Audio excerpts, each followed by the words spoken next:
it very difficult. What do you think of Donald Trump's start? Because you've always railed against China encroaching upon Taiwan. He's talking about Canada as the 51st state, Donald Trump, Greenland, Panama, now Gaza. Does any of this, do you sort of take a step back and going, oh, this sounds a bit concerning? I just think we've got to look at his presidency in a different light. Donald Trump is different to any of his predecessors, certainly in the modern age. And if you look at his background, he's a businessman. He does deals.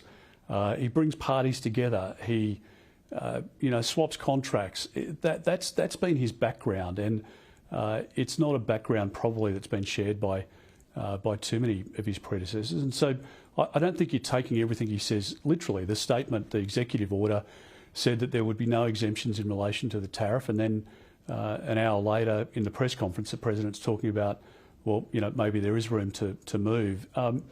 I think we need to cut him a bit of slack. I think he's, frankly, in terms of his standing in the American population's mind, which is very high at the moment in terms of his favourability, he's delivering on what he committed to, and that is putting America first, and that's his job. The job of the Australian Prime Minister is to put our country first, and unapologetically so.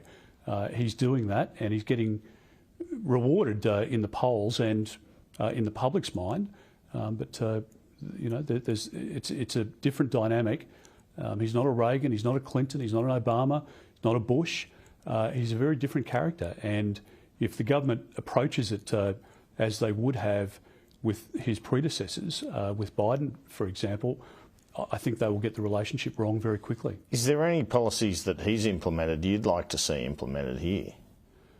Look, my great influence in my political life has been John Howard. I was very fortunate to work with John in the period of 2001 to 2006.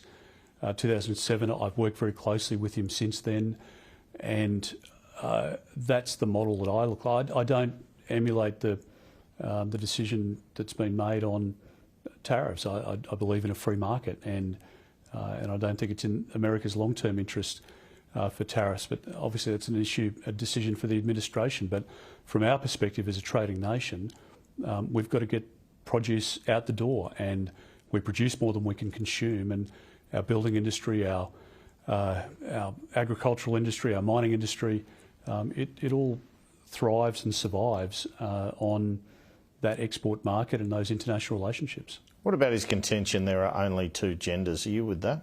Well, I've been clear in relation to there being two sexes, and a group of people obviously outside of male and female, a small group, but nonetheless important to recognise, who are intersex or indeterminate. And if you're talking about genders, well, people have a different association, there's a different recognition that people have, and that is an issue for them. I'm not, again, I'm in the Howard mould of not being interested in what's happening in people's bedrooms, or not knowing. I've got no interest in people's relationships. I want to be a Prime Minister for our country, and I want to make sure that we've got policies that work. I think the interesting piece, to your earlier question as well, about what has happened in America, I think there is a real live debate in our country about what happens in women's sport. I think girls and women should be protected, and I do think that a young girl who wants to compete in the 2032 Olympics but can't place at the moment because she's got biological males competing against her, I think that's a real problem, and I think there is a debate in our country in that regard. So you're not changing the passport, for example? We're not changing. I've been clear about that. It's our policies aren't going to change, and there are priorities, cost of living and other issues which I think are foremost in people's minds.